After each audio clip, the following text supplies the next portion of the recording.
Am I on? Yes. Right. 3, 2, 1, 0. All engine running. Liftoff. We have a liftoff. It's Monday. It's Monday. It really is. 7 o'clock. And that can mean only one thing. It's time for Reading the Signs, where me, Comedy John Ryan, and my comedian pals from all over the world are going to be talking about comedy, well-being, why we do it, how we cope. And that's where we need your help. We need you to send us your top tips for well-being. Be part of the show. Drop a comment in the box on YouTube, on Facebook, on Twitter, on the mensradiostation.com website. It's going to be a great show, much better than last week. What we're trying to do is think exceptional, which, funnily enough, is the motto of WJ, our show sponsors. WJ are the UK's leading road marking and highway maintenance company. They're working with us, we're working with you. Let's get to it. Oh, good evening. How's everybody doing? It's Monday night, it's 7 o'clock. That can mean only one thing. Me and someone, I don't know. Every week we've got a different guest. This week's is fantastic. You're going to love it. But before that, tell me how your day's been, what you've been up to over the weekend. How's your week been? I went to Gibraltar for 3 days to host a conference, which was kind of interesting. Very nice people I met, very good people. So was a really good experience, but traveling is still difficult in this post-COVID world. I also went on my first stag weekend in 25 years with the amazing Jonathan Prince. Absolutely brilliant. We had a great time. Met a lot of really, really nice people. And it was good to be around other guys, making friends, making the memories, making adventures. So, yeah, tell me what you've been up to, and we can put that into the show, and we can have a little chat about that. As always, I am joined by a special guest, and tonight is a really, really, really special guest. It's Ninia Benjamin. So Ninia I've known her for about 22 years, and she's more like a friend than someone I work with on the circuit. Very few people have had as much of an impact on me as she has. And she's just infectious. As soon as you talk to her, you'll see that you can't help but love her. She's one of the funniest people you'll ever meet. You never got no idea what she's going to come up with or come out with. But she's just a wonderful person. If she's not on stage making people laugh or on television making people laugh, she will be looking after old people or gardening or just being an everyday, run-of-the-mill, normal kind of person. I'd actually, when I give up my comedy career, would still like to think that we'll be friends. So really, I guess we could just think about maybe getting her into the show. Please welcome, all the way from the other side of the world. Well, I say the other side of the world. It's only the other side of like the Rolling Valley for me. It's the legendary, awesome, beautiful, wonderful, fantastic. Miss Benjamin. Oh, look at you, girl! Look. Everyone goes, whoop, whoop, whoop, whoop, whoop. Wait, my jaw is hurting me. Your jaw's hurting you. Look, we did it though. We managed to get you in front of a computer, and you haven't broke nothing yet. Oh shit! You haven't broke nothing. You're sworn already. After 10 seconds, you lasted. After my big speech to you, and you go, no, I can do an hour straight without swearing. Honest, trust me. Is that a whole hour? No. Sorry, please. Apologies, ladies and gentlemen, for that. So let me explain first of all, folks, right? Because I have a following, and so my people right now are watching me live on Insta because they're trying to find out how to watch it proper. So they're watching my live Insta. So I'm so sorry about that. And so when John tells me what the link is again, I'm going to tell them. I'll put it on there. It's right on. But tell me it so I can say it to them. So you go on Facebook. You go on Facebook. John Ryan, happy to help you. John Ryan, happy to help you. LTHYOU, happy to help you. Happy to help you, right? Yeah. And then you lot can watch it, and then you can see. Or John's even go on your Facebook page and they can see it. Oh, if they go on my Facebook page, they can see it. It's the 21st century, Nin. You know what? Oh, gosh, guess what? You know, I don't even know how to do these things. When people say, I bet. Anyway, folks. Instagram, I'm going. Bye. I'm ending. Bye. Bye. Instagram. Keep it going, but tell them just go on your page and click on that link. There you go. Yeah, I've told them that. Right now, we're going to have hundreds of people turn up expecting nonsense. And then nobody turns up. That'd be so shameful. Can you imagine? Can you imagine? Embarrassing. You won't be able to just walk down Chingford High Street anymore as a celebrity. Getting cast. So what have you been doing today, mate? What have you been up to? Today, which I have put it on Twitter, I have been at my mum's house while she has this 80-year-old sycamore tree chopped back in her garden, which is not her responsibility. It's the responsibility of the owner. And because I'm used to work for the council and I got a big mouth, I'm the one out of her children who's designated to go and sort them things out. So I've been at mummy's making sure, and they still managed to break the fence of the private owner in it. Long. Yes. Well, you know, already you've got Mr. Sumit Bose, who's a big TV star. Hi, To say Sumit hello. Bose. Hi. Oh, look, no. Look, you go. Oh, hi. How are you? I can do children's TV as well, you know. I can. I was the voice of Tinker Tales. One of them. Well, one of the many voices. And McDonald's Happy Meals. So tell us about yourself. When you was little, where are you in the family? The eldest, the youngest, or what? I'm the youngest. I shouldn't say the baby because I'm hardly a baby, but I'm the youngest in my family. And how was you as a kid? Was you like loved by all the others? Did you have to step up? There's a big age gap between me and my siblings. I am the child that Enoch Powell could not send back. That is what Daddy said. I'm going to have my British baby. Nobody can send her back. Because I was born here, mate. I was born here. Born. Yeah. No reason to belong. No one's kicking you out. I could see that. So, when my dad came over, he wanted to have a British child born here, and that's me. So there's a big age gap because my siblings came over from Dominica. Okay. Waitu Kabuli. Yes. Yes. Don't give it that English name. Don't take no European name. Gotta own it, sis. So was you a happy child? Yes, I was. Defo. Where was you raised? Tottenham. Tottenham. Nick Jones just come on and said hello. Oh, hi, Nick. Hi, Nick. Okay, when a man turns up like, no, because I know Nick, he's safe, man. We need some women to turn up, see if you're going to be like that as well. Look, here you go. Adam Moore's turned up. Adam Moore? Sorry. Look at that. Who are you following? They're all in there. Xander. Look. Oh, here for Ninia. Oh, thanks, mate. I appreciate it. You need support. What have you told them? I'm like, goodness gracious. School days. Tell me about your school days. Were you academic? Were you the class clown? How were you? What was your story? I loved school. Absolutely loved school. I've got all my reports still to this day. And could do more. Everything could do more if she applied herself. If she stopped chatting, chats too much, chatty. If she would stop making people laugh. Oh, chatty. I love school. I can't tell you how much I love school. I know. Should I reiterate? I loved school. I get it. Were you academic? Were you like one of the No, not at all. You're bright, mate. You love to play on the fact that you kind of. No, but I wasn't. No, honestly, I can show you. I've got everything I've kept. I've got a whole box with all my old school books in it. Right. Hello to Ninia. Griff, the King of Spain. Do you remember him? Yeah. Oh my gosh, Griff! He's been on here. Yes. Oh my gosh, I got to tell Pete. Anyway, I got to tell Pete. Anyone tuning in for the first time, we're normally a little bit more professional than this with my guests. Oh gosh, am I meant to be more dour? Yeah, man, we're meant to be sensible. It's like, because we could be like Richard and Judy. You know what I mean? We could be like the multicultural, like new version, like, you know. It's not a country evening. We need like 101. Well, I will say that at school. Is that how you work? But that ain't me. That's not me. Yeah, funny enough, that is not me, and that's the me now that has managed to get to where I've gotten to. But school and education, academic education, I hated it. Right. I had fun in every class. That's why I left school with not one exam, unclassified. Wow.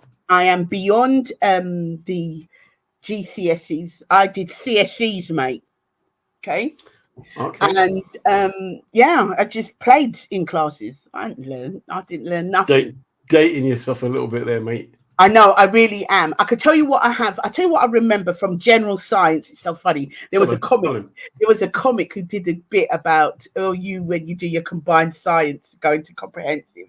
But I did do combined science or general science, and one thing I learnt was that I had very thick strands of hair when we did in the chemistry bit of science. That my hairs were thick. Your hair, mate. See that you learned. Yeah, I learned. And Do you know what? That was like talking to Stephen Hawking. That was just proper, proper serious, hardcore academics. Just give a quick shout out to a couple of people. Hey, Brit. Karaoke, he's on there. Griffiths won't go now. He loves you. He's staying. He's staying. And Will, I met at the weekend on a brilliant stack. We had a stag. Yeah, it was great. Really, really nice people, friendly people, men coming together. We'll talk about that. But yeah, all good. So then, what did you want to be when you was little? What was your dream? To be an actress. Oh, wow. Coming in. Straight away. That was my dream when I was Shakespeare? Little. Any particular? Just no, I didn't. I mean, when we're talking about little, so I'm talking about when I first discovered what acting was. So that's what I wanted to be. I always wanted to be an actress. That didn't happen, but it's what I wanted to be. It's my first love to this day. Is acting. Yeah. And that's what I wanted to be. But I went Catholic comprehensive. We didn't have no drama in there. We only did drama part of English, and there was no youth clubs. I wasn't allowed to go to them things anyway. So, I had to wait until I was an adult before I could pursue my dream, so to speak, which I started at 18. 18? Can you believe it? Quick shout out to Pat Rollick. Hi, honey. Look, all these people that you don't even think of them, and they're all coming out of the closet because they love you. I do think of them because I follow them. You're too busy with your Insta friends, with your new. Oh, but no, because Insta. What I find is that Insta is somewhere where I feel more accepted on Instagram than I do on Facebook. I find that I don't feel accepted on Facebook, but Insta is my people. Interesting. We can get to that. Because obviously we've spoken about this before with people don't realize the bullying that goes on and the negativity that goes on, especially even on a comedy circuit. It's a hierarchy, and people get off by putting other people down. Yeah, and then. We see someone like yourself who everybody loves. I've never met anyone who didn't like you. Yeah, this. You see this, like everybody. I never met anyone who would say they disliked you. That I don't know. I don't know about. I just told you. Yeah. Okay. Listen to me. Okay. Just be a button I can press to give you a slap. So this is my thing, though. But that just because of that is how it is, don't mean that's your experience of it. Oh, okay. Oh my God, is that where we would use the expression? My lived experience. Hey, your lived experience. You're liking it. Not my lived experience. No, but you understand. So it's not just you. There's quite a few big ass comics who struggle with the Facebook, that kind of cliquey gang mentality, and they feel like they're the outsiders. And it's interesting then because as Brit's saying, we all love you. It's about having people understand that just because you appear to be popular or you appear to be loved, that doesn't necessarily mean that's your experience of it. Which is why I was interested about school, and then because you come across as just a big bundle of love, mate. You're like a big puppy. That's how I describe you to people. You're just bound about happy, and even when times are tough, you just still kind of can always find some sort of humor in it. I remember once we'd done a gig, and it was about 9 people in the audience, me, you, Dominic Collins, in a little room for Windsor, and. No, but that was because of you that I cope with that, because actually I don't cope with that. And I remember that gig. Do you remember? And you was going, "It'll be all right." And I was like, I can't take these. Oh my gosh, my brain. Oh. Do you remember? He had a proper wussy attack. Yeah. And that was just after I'd given up being violent towards women. So I had to kind of try other ways of. I had to instead just say, "Come on, you can do this, man. You can do this." And it is. So when did you start doing comedy? I officially started in I officially started about 95, about 95. And how I started was that Jeff Schumann put on a show. Yep, Jeff had him on here as a guest recently as well. We had Jeff, say that again? We had Jeff on as a guest. Okay. Jeff put on a show, and he used to write lots of sketches, and I used to act in them. And he goes, Ninia, we've got spare 5 minutes. Can you do some stand-up? I goes, no, I'm an actress, darling. I only do work from a script. I'm directed. I'm blocked. I don't write my own. It was just all precious. He's going, Ninia, you're so funny. You're so funny. Anyway, with the help of Andrew Morell, I wrote 5 minutes of stand-up comedy. Andrew Morell, I was trying to work out what happened to him. I was asking about him just the other week. Yeah, he's doing well. Funny, I'm still in contact with him. He lives up in Luton. He's got 2 children. Nice. He works for the fire brigade. Nice. He's doing okay. That's good time. Good time. And I wrote. So you've done your first gig. Yeah, done my how first did it go? Awful. Hated it. It went well. It went well in terms of they knew that I was, one of the character actresses within Jeff's show, as opposed to they were expecting stand-up, because it wasn't a stand-up show. So there was a lot of love there, but I hated it, and I never did stand-up again till 1999. So that's how long it took me. And that's when I first met you. Yeah, to get through that. But actually, I was in a double act, I was in a double act called the M&N Society. Who was that with? That was my friend Marlene. So she was M and I was N. And we used to do lots of characters. I like what you did there. That's very cool. Yeah. So the first time I met you, I was doing the King's Head. And when I was new, because I didn't want to be a stand-up, it wasn't what I was doing. So I'm just kind of just do whatever I wanted, because I wanted to write. And I still had my day job, and I just did the stand-up. Someone told me if you do stand-up, you get a performing CV. And I, to this day, remember being at the King's Head, downstairs at the King's Head, and there was protests going on outside the Chinese embassy. And I made a joke about how the Chinese embassy, the way that they were treating them, wouldn't be how the way they were treating the Chinese outside the embassy isn't how they treat London people. And that's how posh people get upset about what's going on in China. Yeah. Like fox hunting, they get upset about fox hunting. And like posh people want to hunt foxes, and working people don't want foxes to be hunted. So we need to compromise and have a hunt where no fox gets caught, right? But obviously they'll catch 3 black men, and they will go, "Couldn't catch foxes. We caught these 3 black blokes," and the whole room just went deathly silent, apart from you, who were just like, and then I literally went, "See, let the black girl thinks it's funny. I can't be a racist. The black girl thinks it's funny." And I just always remember that. I remember that. I do remember that. I remember how they were just, oh my days, staring at me. It was hilarious. But also, though, John, I am somebody, and this is why I sometimes think I don't fit in comedy, that if I find something funny, I'm going to laugh proper. None of this foolishness. Yeah. I'm laughing.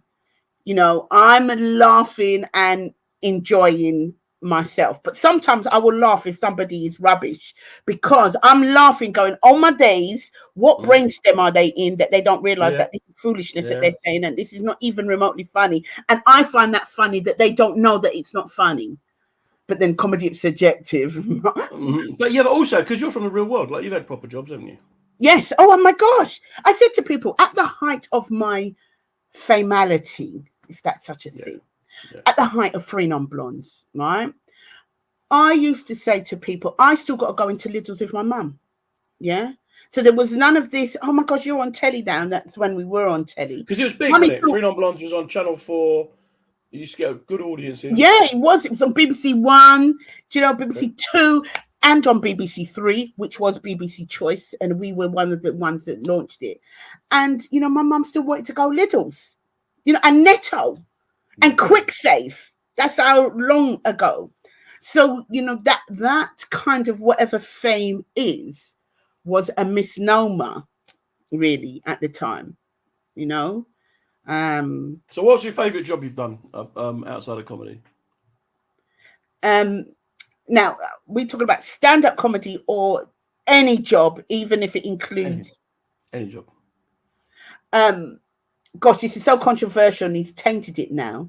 But my absolute favorite job that I did was writing for Will Smith. Okay. And I'll tell you the Disney thing you done, wasn't it? Yeah. And I'm going to take away. So put aside, people, I have no opinion on Will Smith and Chris Rock, right? Yeah. So don't ask me for my opinion. It's not that I don't have any opinion, but thank you, Blakey. So just a quick message from Ian Blakey. Blake was loved Ninia ever since. You know, I can see what they say because it comes up on your side of the screen. Did you know that? But people, that's why I put it there so you can see it to boost up your ego. But people are listening to this on a podcast going, why does she keep giggling? Also, Xander saying his fingers automatically hovering over numbers waiting for a scratch card. I seem like a nice bloke. Thank you. He is lovely. He is. I appreciate that. We've got Donna Brand checking in. Adam Moore is still hanging on in there. Look, but just to quickly go back to something before we move on to your Will Smith and how it all went wrong for him when he started working with you, right? Paul Ricketts, you do fit in with comedy in here. You got more funny bones. Funny. So you've been told that, girl. You've been told. So tell us, you writing for Will Smith before he started beating up on Chris Rock? Yes, and that was Disney, wasn't it? That was for Disney. That was for Aladdin. Yeah. And that was one of my most favorite things. There's been loads, but that was one of my most favorite things because I had a premonition that I was going to meet Will Smith because I had a chance to meet him when I still worked for the council because my sister worked in executive travel and she goes, oh, they're doing a dinner and Will Smith is one of the people. Do you want to go? And I thought about it and I thought I would meet Will Smith, but him just walking around the tables going, hi, how you doing? You having a good time? Hi. And then move on. And I wanted to meet that man on an equal. Bob's your uncle, Fanny's yarn. Fast forward it to me getting a random message in Messenger going, hi, Will Smith would like you to write for him. Wow. And I just laughed. I laughed and I said, oh my days, I can tell you because I've kept it. Oh my days, that's the best line ever. You win. That's funny. That one's got me. I just love that message because I thought it was somebody yanking me chain, so to speak. But isn't it interesting? This girl who wasn't academic, who did like really bad in her exams, who needs direction, one of the most famous people on the planet wanted you to write for him. That must have been good for your. When I really think about it, I go, wow. Sometimes I need to think about that because sometimes we have to have gratitude, and at times I do forget to be grateful, and when you just said it like that, I was like, wow, it's true. Yeah. It's true. And it's interesting for me, that comes back to that confidence thing again, that everyone else is seeing you as this big light bulb, man. Like Nick Jones is saying, you gigged together at the end of last year. Halfway through his set, your laugh ripped across the venue. Never been so proud and so happy. You understand? And it's that thing of, isn't it, that it's all and good. That's public thing. I've done non-blondes. I'm doing telly. I'm doing Comedy Store. I've got Toju's headband that he's going to find out I teethed it. But but it's going to be still when you go to bed at night and still, how you conduct yourself, which I was interested in. I love the fact that you worked with old folks. Well, tell us about that. So, I mean, of course, with the onset of the whole pandemic, that's stopped now. But my mum's elderly, and I ended up going there one day with her and got roped in. I got roped into helping, and one of the people that was there going, we need volunteers. And I thought, do you know I'm not doing nothing? I don't do much during the week. Let me go and volunteer, for 2 seconds. Ended up being 5 years. And it ended up with me then running the luncheon club, which I was just coming to volunteer and being the facilitator. That was my official title. Facilitator. Yes, I was the facilitator. Go, girl. You go, girl. And it was one of the most they gratifying. They say that if you want to know, what's the word? But selflessness. If you want to feel good, yeah, give without expecting. yes. You know, Unless you're in prison, in which Mhm. case, Yeah. unless you're in prison, in which case, that can pretty soon turn bad.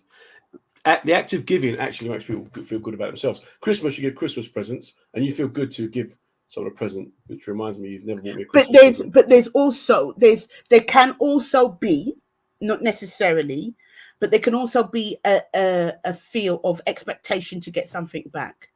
But thanks, play me. But you know that when with the elderly, they can't give back to what it is that you can do for them. They just can't physically, because we the lift stopped working, so we couldn't get them up and down the stairs. They physically couldn't go up the stairs to eat their lunch, right? The room was too cold because the heating wasn't working, so they couldn't physically go up the stairs, a lot of them. So we would bring the meal down to them, and it would still be hot, and I would make sure, and they really appreciated those little things. Like, they appreciated that I remembered how this one liked their tea and that one liked their coffee and this one liked this biscuits, but don't give them the sweet biscuit, give them the rich tea or digestive, and it's little those things that they loved. Yeah. I could see that. And when I used to talk to you when you was on the bus on the way to work or whatever, you always Gosh, when I didn't have no car, free buses from my ass. But you still took the free buses. Oh, and them times there, you have to get on. For me to get there on time, I would have to get on with the school children. And me and the school children is it's like them, that bit of the magnet that just can't, because I don't suffer fools gladly, lightly. Yeah. No, I see that, and so you're still, and that was tough. You're doing free buses, but you're still doing it. You're still giving to other people. You're still bringing the Ninia love. And that's what audiences get. Can I tell you why? Right? Because I went there because of my mum. And a lot of the elderly, and I think about myself, it made me really think about that because I've not got children. But there's a lot of the elderly who don't have children. And so that youthfulness is not there. And then what's worse sometimes are my elders who did have children, but it was like you would never know. And so I just felt like I was this daughter that some of them didn't have, i.e. my favorite, Mr. Henderson, who I taught, God rest his soul, I taught him how to say my name properly. Okay, because it was mainly West Indian elders that I had right across the Caribbean, apart from one white man, Mr. Clark, who loved his yam and fish and dashing and green banana, and just used to come to this club with all these old black people, and he was the one white man, and he would understand them when they were talking their heavy patois, but only Mr. Clark knew how to say Ninia. For some reason, most of them, apart from my mum, would go Nina. Mr. Henderson was one of them, and one day I said, Mr. Henderson, if you're my boyfriend, because I used to call him my boyfriend, if you're my boyfriend, you are going to call me Ninia. And he said, tell me your name. I said, it's Ninia. And he goes, Ninia? I go, yeah, Ninia. Then Mr. Henderson. Mr. Henderson, because you go, Nina. And then one day I was just doing something and he went, Ninia. And I went, what? He got, I get it right. And that just warmed the cockles of my heart, Mr. Henderson. And then old Mr. Henderson went back to Scooby-Doo and carried on. No. Oh, was it Mr. Henderson in Scooby-Doo? It was Mr. Henderson when he took the mask off. It was always old Mr. Henderson. Oh, okay. Scooby-Doo used to frighten me. I didn't used to like it. You know that. But just give me one little second here. So just to anyone who's listening to us, it's Monday night. It's Reading the Signs with me, John Ryan. We are talking with the phenomenal Ninia Benjamin. Just want to have a quick shout out to our sponsors, the WJ Group, who are the UK's leading road marking and highway maintenance company. They're good people. They sponsored me for the last year or so. and they're really keen on just getting people talking and just doing what we're doing, having a bit of fun, having a bit of laugh, mixing up the serious with the light-hearted, and that's what really it should be all about. Sometimes with comics, I get really fed up with it, always cracking jokes. What I always loved about our friendship is that I've spoke to you and you were sad, I spoke to you and you was happy. You've done car karaoke with me a number of times. You've danced to the early hours of the morning in clubs and all that. And it's a funny industry, isn't it? Because we're on our own, but then we meet up, and then you have this family, and then you come away and you don't have that. But then, like you said, you don't. If you've got not doing anything during the week, how do you cope with those quieter times? Exactly. Well, for everybody, different strokes for different folks, isn't it? Really. Do you remember when I discovered gardening? So I only discovered gardening, although I've got a place with a garden.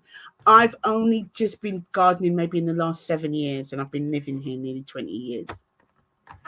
And so my garden is my passion. It's my silent time.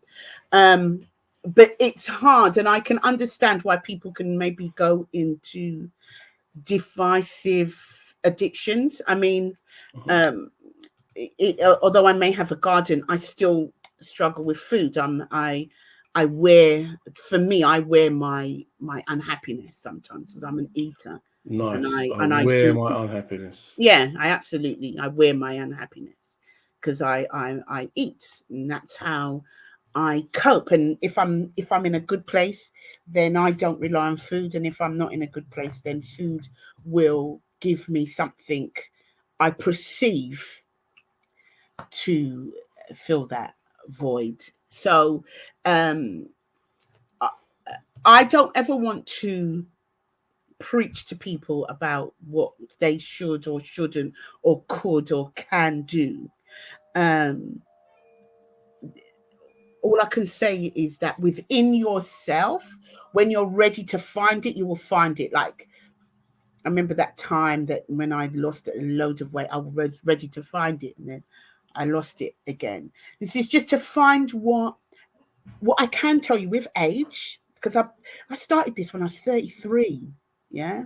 And here I am, and I'm 54 now. With age, I really know what I like and what I don't like, and what I will put up with and what I won't put up with. She says that, although that can be, I was going to really, really not swear, but say a word that begins with yeah. But that's not necessarily the case. You're still always learning, but at my age now, although I might not get it right, at least I can go, oh, well, I'm learning something from that. Even if the outcome, at least I can go, I'm learning something. And that's my age has given me that. Whereas before, I would just be like, why? But what did you learn from, so when you was working in the lunch club, for example, did you pick up anything there? Any of these kind of, as you get older, you get wiser? Oh my gosh. I absolutely picked up that, to a degree, what people think of you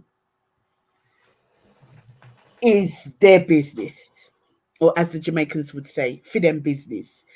And that you got to really do what is right for you, because when it's right for you, then everything is all right with the world.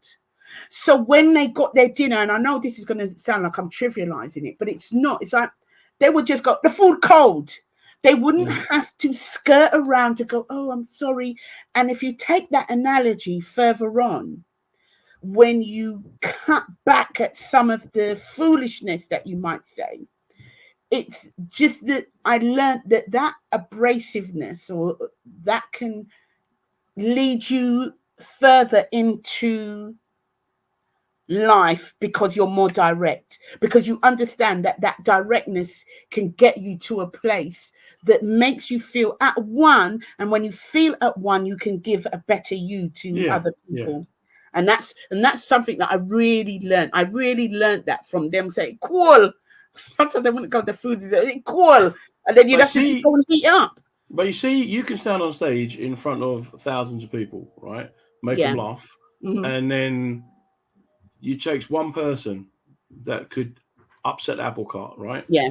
And then as you've got older, you're kind of more discerning. You're seeing older people, so you know what is and isn't a way to talk and accept what you want. I always tell people in life, you don't take what you're given, take what you're willing to accept. Yeah. And then it's difficult because it's so hard for people to do. Unfortunately, especially for young women, to have that kind of confidence to step up and go, no, I'm not having that. I'm not having that. And Yes. it's about somehow, you're like it or not, you are a role model, not just to young girls, but to men as well. To kind of you're talking about me. Then we think you're not. that. Do you understand? It's that thing of, and so to see you doing it and showing that vulnerability, it's powerful. It's a powerful thing, and you've now become like not one of the elders, but on the circuit, you are one of the more respected acts, and you're showing people. Yeah, and I don't, I don't get it twisted, and it's not about. It's got a nice little message here from Xander saying this is the most important interview that's ever been given. Thank you, Xander. Bless, very kind of you. Bless. And quick shout out to Robert, our resident psychotherapist, psychologist, psychoanalyst. Tell me what you are, Robert. I can never quite get it right. So he tunes in and gives us some good words of wisdom. But it is about, like, I often get accused of being antisocial, but I'm not. I'm selective social. And I give my time to people that I like rather than to people who just. But how do you know that you're accused of that? You see, because I believe that that's a case of dupping a hoofy frighten, which that means. Let me translate that to you. Trinidadians say, "Monkey know which tree to climb," and duppy is a ghost, right? And so not everybody's afraid of ghosts. So when you hear dupping on hoofy frighten, it means that not everybody's going to be afraid of ghost stories, or how you speak to one person is not necessarily how you would speak to another. And so I've never heard that you are that, or that I am that I might be antisocial, or I might be this, or I might be that. And that is because I'm not even within that vortex or that context to hear that, like that people will know who to say that to. So, I it's like this, right? Going away from the subject. I heard some gossip. If I hear gossip about me, right, the first thing I'm saying to the person who tells me the gossip is, who told you? No, the first thing I'm saying to them is, did you say anything to the bearer of that gossip? Because if you ain't saying nothing, you're not for me. You ain't got my back. You have not got my intentions. If you're coming to me with the gossip, but you're not challenging that person, you're not my friend. You just want to create drama. That's right. Walk away with your gossip, take it and shove it with the sun. Don't. Yeah, because when they're not talking about you, they'll be talking about someone else. That's right. If they're talking to you about other people, yeah. That's right. And so if what they said was so offensive to you that you have to come and tell me, why couldn't you just tell them there that if you know that person's so good, But again, people don't gossip in front of me, so I don't hear gossip. But that could be because I don't give off that ear that I even want to hear gossip. And I don't know. But you say that, but you love your gossipy TV. You love your. I don't do gossip. I'm Ninia Benjamin, unless it's on the television and it's Gordon Ramsay, or it's like. I do like. I do like rubbish TV. I'm not gonna lie. I can't wait for Love Island to come on. I cannot wait. I cannot wait. But you not think though, the fact that, because this is where we are very similar, in that. Like, I go to Lidl, I go to Witherspoons, I take the bus, and I find a lot of time when I'm with other performers, they live in a different world, so they'll look down their nose at EastEnders or Mrs. Brown's Boys, not realizing that most of the public, they're the most watched programs on television, and that represents most of our audiences. So we're able to relate to them because you are almost of them. Well. It's when I hear that, right? Especially if I hear somebody on stage and they go, the first thing I'll say is, I love Love Island. That's the first thing I'll say. I will just come out with it. But that is because we know that there is a greater something than whether or not these strangers on this program has any real bearing on our lives. Does that make sense? So therefore we can love Mrs. Bad Boy. I love Brit. I know you are Brit. We're now friends. We can take ourselves out of the foolishness or the low brownness of watching that program, knowing that that is no reflection on us. So we let them. Oh no, this. Sorry. Go about with their silliness. Yeah, so that's why, I suppose, that's why we can do that. And if we didn't care so much, if we really took on board what people were saying, we would be in a different place. That being said, for my own mental health, thank you, Steve, for that. That being so, for my own mental health, I gravitate towards Instagram because I truly can be me. Is that because are you comfortable there because you have followers who like you, and it's about they're not going to be horrible to you, they're not going to be down on you, they're people who are interested in you? No. Because then if that was the case, then I wouldn't do stand-up. Because I know that I can make people laugh and they don't know me. No, I love Instagram because I can be me. I know that I have this perception or this persona on stage. Mm-hmm. But I truly am a little bit silly.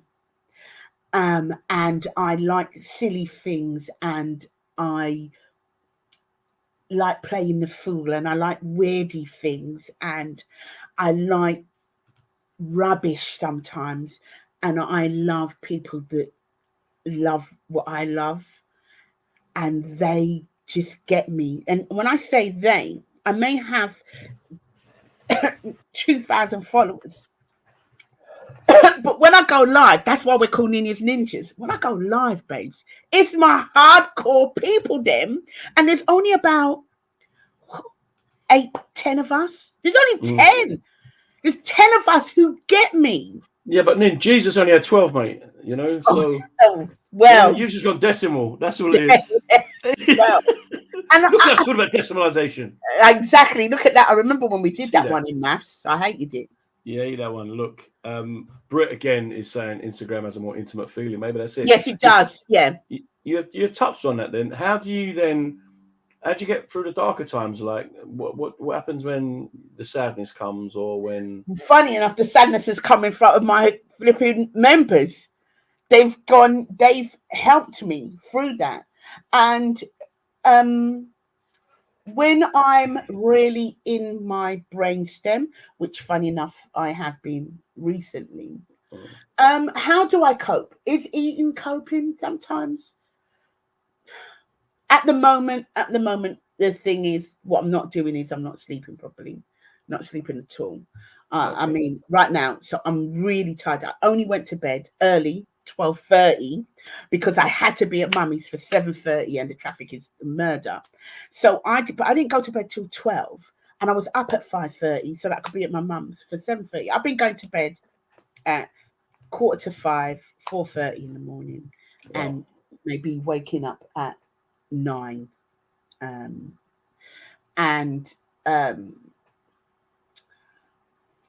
I've rediscovered, going back on Instagram, I've been that down that I've actually put myself back in the garden. So at the moment, I'm just in love with my garden. And I can't, because I know that this is about men's health. And it's not about men's health, mate. It's about everybody. Okay, I'm reticent to give advice. No, we don't give advice. We're not clinicians. We're not practitioners. Right, I'm not a practitioner. No, look, I sleep like a log, right? I sleep like a log. I close my eyes and I wake up 8 hours later, right? Yeah. And I don't stress, and I don't, obviously sometimes things get to me, but you know what? I've got a lot of love in my life, a lot of good people around me. Yeah. And I avoid toxic situations and toxic people. So, which is why I am called antisocial by most of my family and close friends because they know. But I've always been like it from when I was very, very young. So bullying, it doesn't really work with me because I don't recognize it. But when I've seen people like yourself who are, no bones about it, one of the best comics in the country, and then there's a sadness. You bring so much laughter and love and joy to strangers, and then it's how then what does that cost you? What is that costing you if you're not sleeping? If you're not, and that's.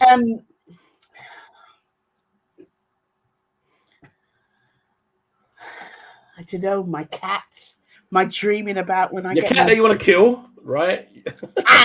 Cats are funny. Old fat just come in, right? And you're parting with a picture, and you send me a picture. Go, what's this? I'm like, it's a tomato, mate. It's I tend to lose myself within things. So within things where I don't have to think. And then sometimes I hate the traveling, but that actual, this is the stage, and here I am, ladies and gentlemen, Ninia Benjamin, and here I am. I'm not on the stage yet, and this is me, like Ninia Benjamin. I step on the stage, and it's like boom, all these magic injections, because I was meant to. I'm a performer. I love the attention. I am a performer through and through. So that gets me through it. But then there's the come down. The come down. I don't know. It's interesting because again, Adam Moore saying that you got a little family on your Insta show. And Donna's pointing out that you're helping people through dark times. Supported. Brit is saying, Ian Blakey saying we help each other, especially through rubbish times. So you actually, like on stage, many people laugh, but your little Insta family is doing good as well, right? Music and laughter works for Ian Blake. Music works for me. I've always got music on, always, more than the telly. And like you, I take an interest in other people. I was fortunate enough to work in an old folks home for like 4 or 5 years, doing voluntary work when I was at school. And then one of my first jobs. So I guess we appreciate life. But it's how you then generate enough positivity for yourself to get you through those, tougher times. Like you're saying, you got your Insta family, and that's good. Now, it seems from what I could see, finally you're getting recognition as a performer, and you're starting to get like the Comedy Store and all the good work and all them good gigs. But that took me going, I'm not going to get that to get that. Does that make sense? Yeah. All of that, the being on tech, like I people think, Free Non-Blondes. Oh my gosh, I saw you on Celebrity this. Oh, I saw you on Celebrity that. But I could never be. I wasn't getting recognised. Sorry, as Ninia Benjamin, the comedian. I could get on a program as the comedian Ninia Benjamin, but I couldn't be a comedian amongst my peers on programs. I just wasn't getting it. And I was putting it down to the fact that I hadn't done Edinburgh. My comedy didn't have an arc and a journey and a genre and a witty retort and all of that stuff that I perceive is what is needed to get on telly. And then when I gave up, when I became 50, when I became 50 and was childless,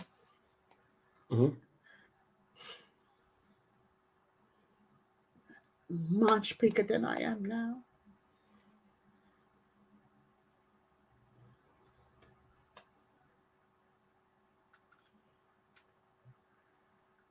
You look at when you're 50 and what you had then.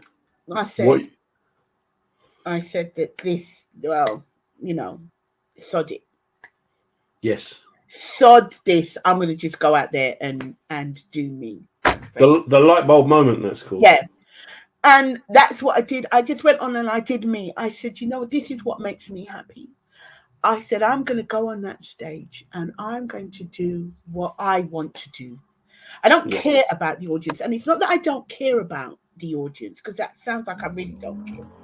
But I understand that if I have fun, and boy, do I have fun. Oh my days, audience. Oh my days. When I have that fun, you just go, I want to have, I'm coming. Wait for me. I want to have fun too. You know what I mean? So, Yeah.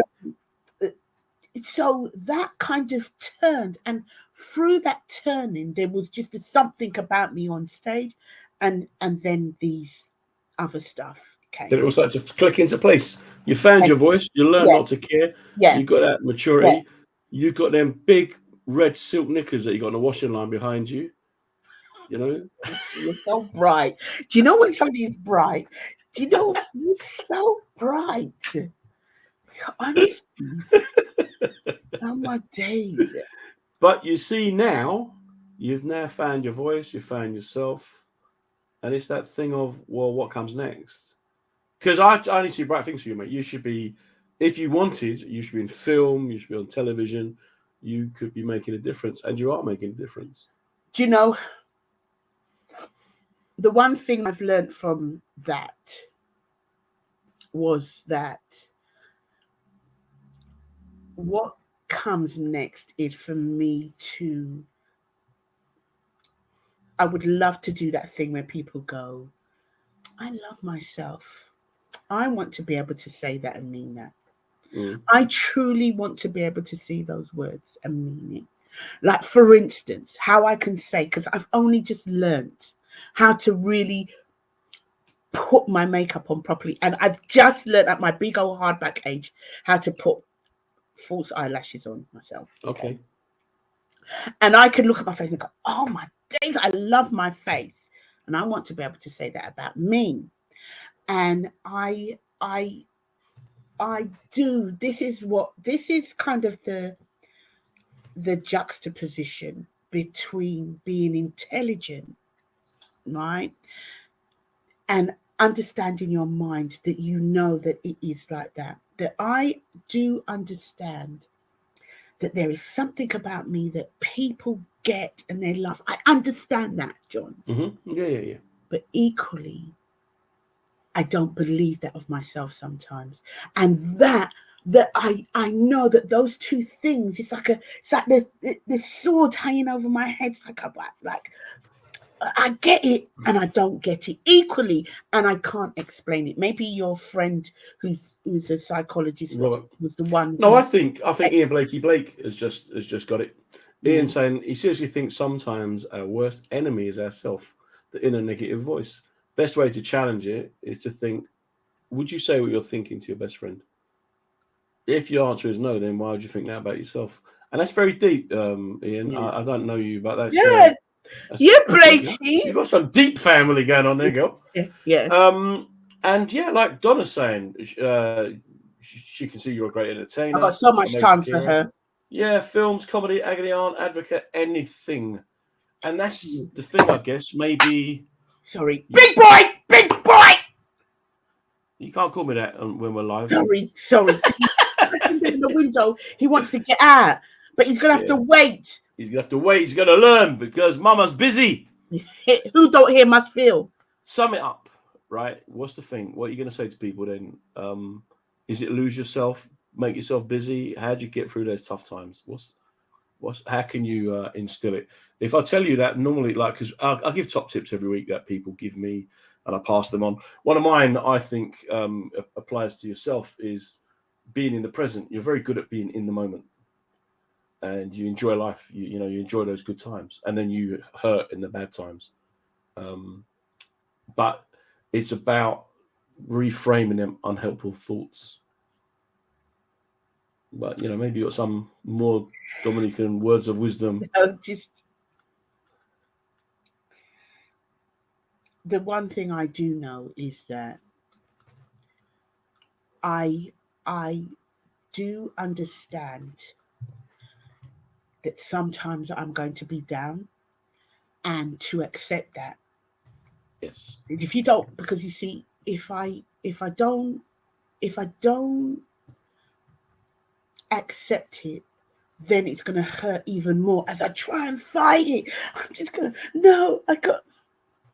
But accepting that sometimes it's not always going to be that way, not always going to be that way. That's the. No, that's you know what, that's perfect. That is just, people need to understand that, life is hard. Life is hard. It's not always going to be fun and games. Life is up and down. It's waves, and then you have to ride the good times and live out the bad times. And I know that people have said to me, "Wow, you're on stage, you're amazing." I'm like, "Yeah, come and see me when I have a bad one." It just, when I'm off stage, it's done. It's not important to me. But for other people, I see some of my peers and some of my colleagues just falling apart, mate. And I think what, like Donna, I'm going to let her have the last word on this. The one thing that she loves about you, as we all do, is that you're real. People in public eye come across as fake, but you're yourself, which is why people have got so much time for you. And that's, you're beautiful. I'm proud to call you a friend. Like I said, ain't many people that when I hang up my microphone, I'm going to keep in touch with. You're a good person. And there are not many people that you can say that about. Okay, I'm coming, big boy. Lord, sorry to catch a fright. That's okay, but listen, the hours just flown past. Sorry. But I just want to say that, whatever you perceive as loving yourself, you do that, people. Whatever you perceive as long as you're not hurting somebody, you do that. And I just love my Instagram family, the Ninia's Ninjas. And thank people who listened. Yeah, stick your Instagram details on my page, and then we'll all come and listen. I don't know how to do that. What do you mean? But what do you mean? Tag me. Tag me when you do your link. Just tag me. Sometimes I stumble across it accidentally when I'm like in the bath or something. What do you mean tag you in the link? On Instagram. One of your Instagram family teach you how to do it. You mean my name in there, and then I'll see it. It'll come up on my timeline. Oh yeah. I can click on it. And that way, next time I'm sitting on the toilet thinking I've got enough to read, I can just watch you walking down the street shouting nonsense at buses. Okay. Yeah, you know what, man? This is the mark of a truly good person. You look forward to seeing them, and you're sad when they're going. And I can honestly say that I'm sad that our time's come to an end. And I look forward to seeing you soon, mate. Okay, I'm going live now on Instagram now. So go let the cat. Don't do it till 8 o'clock.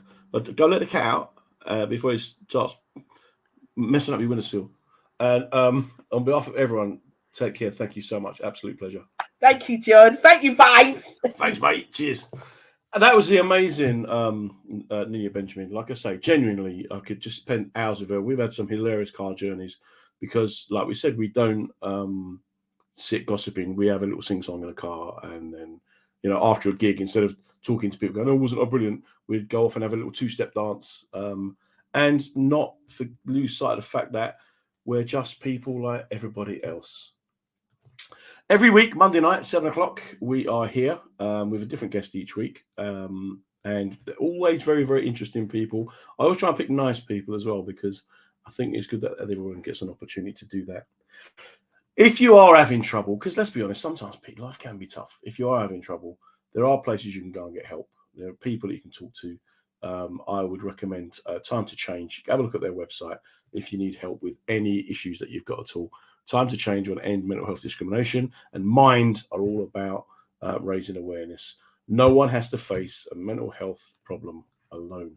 If you know someone who's in trouble, just reach out to them. Say, "Hey, how you doing? I'm here for you."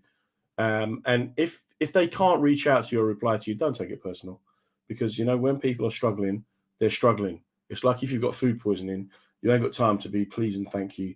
You just need someone to come around, bring you food, bring you water, and then not judge you. And that's all we can ask for anyone suffering. Every day, 24 hours a day, mensradiostation.com and also womensradiostation.com have some fantastic shows. And you can always catch on later by listening to SoundCloud or going on YouTube or finding us on one of the many kind of social media platforms. It's an absolute pleasure talking to you all. I will be back next week. Take care, stay safe, and just remember, like Ninia's said, you can have bad times. You just got to learn to ride them out. Well, that's the end of another episode of Reading the Signs with me, Comedy John Ryan. We're here every Monday night at 7 p.m. talking with comedians about mental wellness, mental well-being, and just trying to get the conversation going. What we're trying to do is show that it's good to talk, and we're also trying to show that everybody can go through the same experiences. A massive thank you to the WJ Group who sponsored the show, showing their commitment not just to mental well-being, but also to reaching as broad an audience as possible. It's great to be part of the mensradiostation.com family, so do check us out on the website, on social media. We'll be back next Monday. You take care. Stay safe, everybody.